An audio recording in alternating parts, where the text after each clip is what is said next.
So let's continue your dealings in properties. So we said as a rule, we determine first if that is a business or not. If it's a business, then we classify whether ordinary asset or capital asset.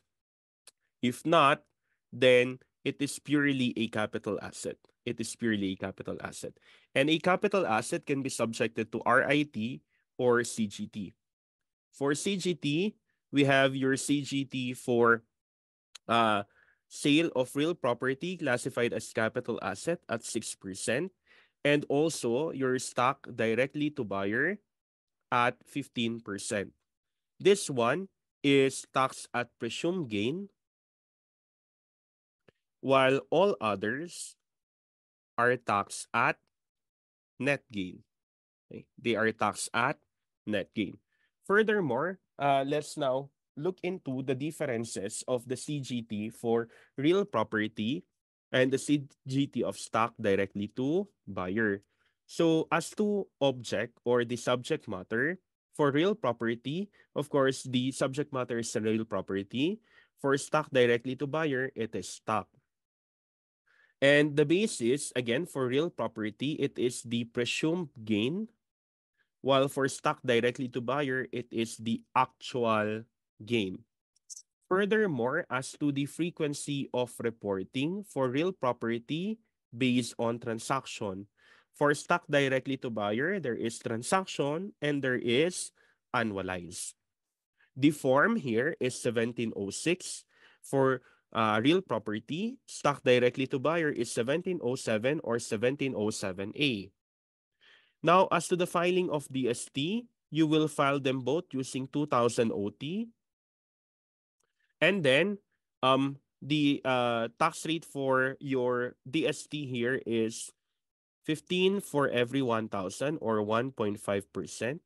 Here, for your DST on your shares, it's normally 1.5 for every 200.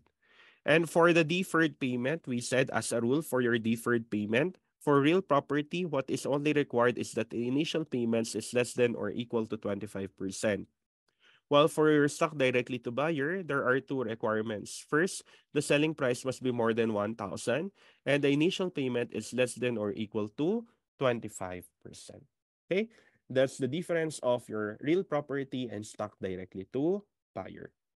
Now, since we're done with CGT itself, we go now to the capital asset subject to RIT and ordinary asset subject to RIT. So dealing subject to RIT. So for dealing subject to RIT, you have ordinary assets and we have your capital assets. For ordinary assets, again, we need to get for the net gain or loss. And if that is an ordinary gain, it is taxable in full. Ordinary loss is deductible in full. If it's ordinary gain, you place it in your other income or normally your non-operating income. While for ordinary loss, you can deduct it in full as part of your deductions. Okay. So, for example, gain on sale of ordinary asset, 100,000. Gain on sale of capital asset, 200,000. Loss on sale of ordinary asset, 20,000. Loss on sale of capital asset, 100,000. If that is ordinary gain, which is gain on sale, this is part taxable in full. Loss on sale, we have your loss on sale of ordinary asset, deductible in full. How about for your capital asset? Your capital asset is subject on your three rules. And what are those three rules? First rule is your holding period rule. If that is a short-term capital asset, 100%, long-term, 50%. For corporation, it is always 100%. Next, we have your capital loss limitation rule. What does this mean? that capital loss can be deducted up to the extent of capital gain. So for example, in short, for capital asset, it is always net capital gain or loss. Net capital gain or loss. So in our example, we have here a gain on sale on capital asset of 200K, and then a loss on sale of capital asset amounting to 100K. So we have a net capital gain of 100,000. The net capital gain will be part of your other income. Other income. But take note that can still be subjected to holding period rule. What is that holding period rule? For example, gain, uh, gain capital asset short term, loss capital asset short term, gain capital asset long term, loss capital asset long term. Okay. So this is 100, this is 20, this is 200,000, and this is 150. Okay. If ever it is short term, it is taxed at 100. If long term, taxed at 50. So each short term should be multiplied at 100%, while long term should be multiplied at 50%. So how much is our capital gain? Our capital gain amounted to the capital asset short term at 100,000 times 100%, this one. And then we have also your capital asset long-term gain. The long-term gain on capital asset is 200,000 times 50%. So that is additional 100,000. So capital gain of 200,000. How about your capital loss? Your capital loss, we said it is based on your holding period. So for short-term capital loss, 100%, that is 20K times 100%, 20,000. Long-term capital loss, again, holding period, we have here 50%. So 150,000 times 50%, we have 75,000, total of 95,000. 200 versus 95,000, we have here net capital gain amounting to 105,000. Okay? So if that is net capital gain, what did we say? Net capital gain is part of your other income. How about if ever it is net capital loss carryover? If it's net capital loss carryover, take note, it is allowed for individuals while not allowed for corporation. You can carry it over for 1 year from the net capital loss. So for example, this year you have a net capital loss, you can carry it over only up to next year. So what is the limit? One, it is the amount of net income from the previous year. What is the limit? Two, it is the capital gain during the year or the net capital gain during the year. Okay. So assuming it is still an individual. Assuming it is still an individual. So um we have here our capital ordinary gain, net income muna, operating income. Operating income of 100,000. Then we have here an ordinary loss of 50,000 and then net capital loss amounting to 70,000. Okay, net capital loss siya. Sabi natin, okay, year 1 yan. And then, let's say on year 2, the net operating income is 150K. And then, the operating loss is 100,000. But now, instead of net capital loss, we have a net capital gain amounting to 60,000. 60,000. Amounting to 60,000, let's see. Okay. So first, we need to get for our amount of net income in the previous year. So this is the previous year, year 1. What is our net income? You know that operating loss is always deductible, while net capital loss can be only deducted if there is a capital gain. So since there is no capital gain, we cannot deduct this one. What do we do then? This net capital loss will be carried over. It will be carried over. But take note, NCLCO only applies to individual. So if that is an individual, so our net income therefore is net income operation, 100, less operating loss of 50,000. So our net income after affecting your gains or losses is 50K. Now for year two, we have here 150,000 and then 100,000. So we have 50,000 net income on year two.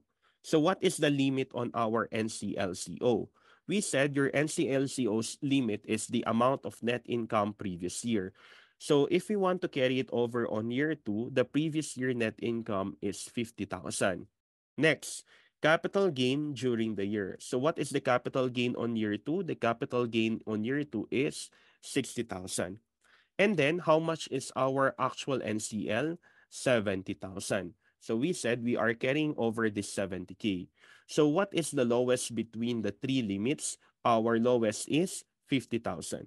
So we can only deduct, if this is our net capital gain of 60, less net capital loss carryover, we can only deduct up to 50. The taxable capital gain is 10,000.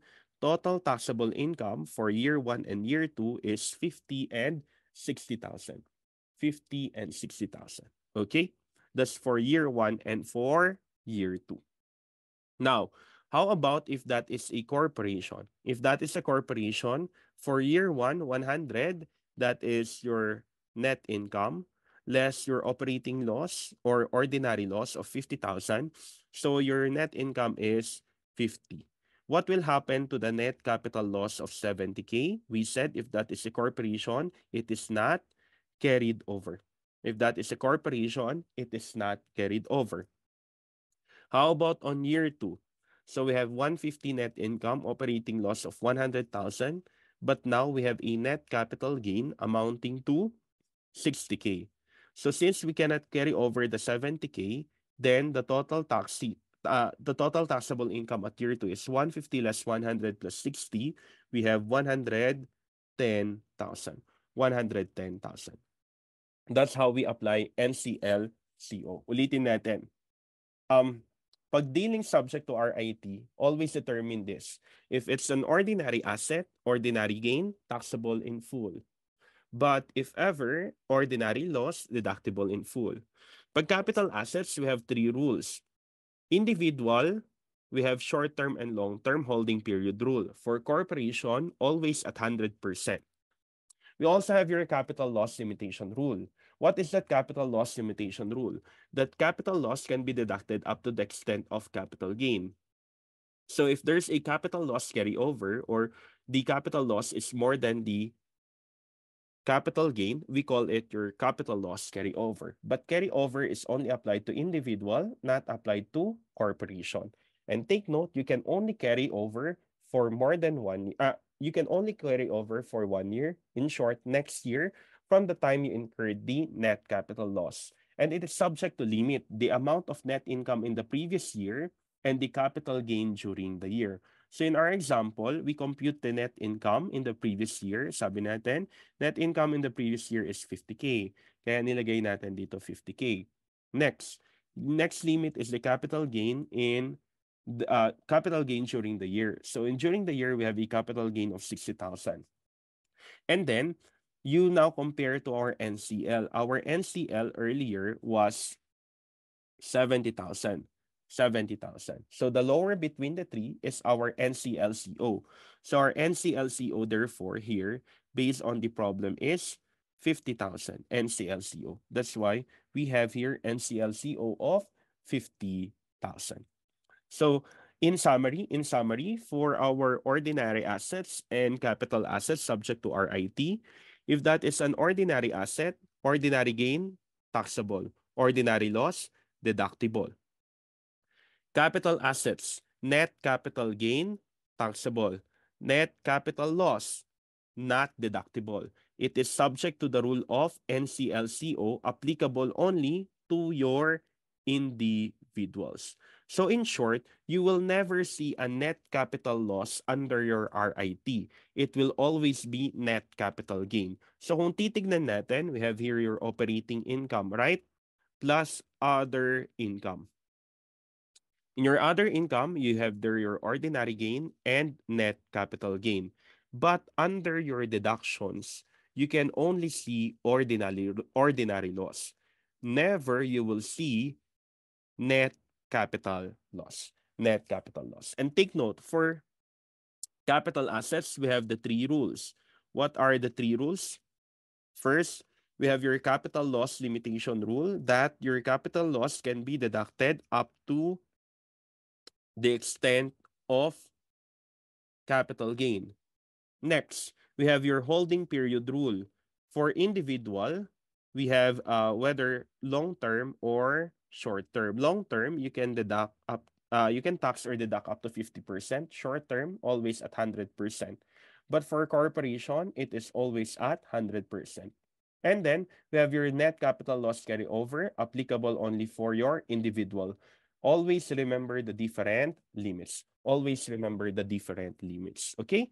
So that's it for our dealings in properties. So for dealings in properties, therefore, it talks about capital gains and also taxation of your dealings in properties under RIT. So, so long as you understood this particular item here or this particular uh, part of the PowerPoint, then it dealings subject to RIT is very easy. So just remember the rules laid down here for ordinary assets and for capital assets if ever it's subject to RIT.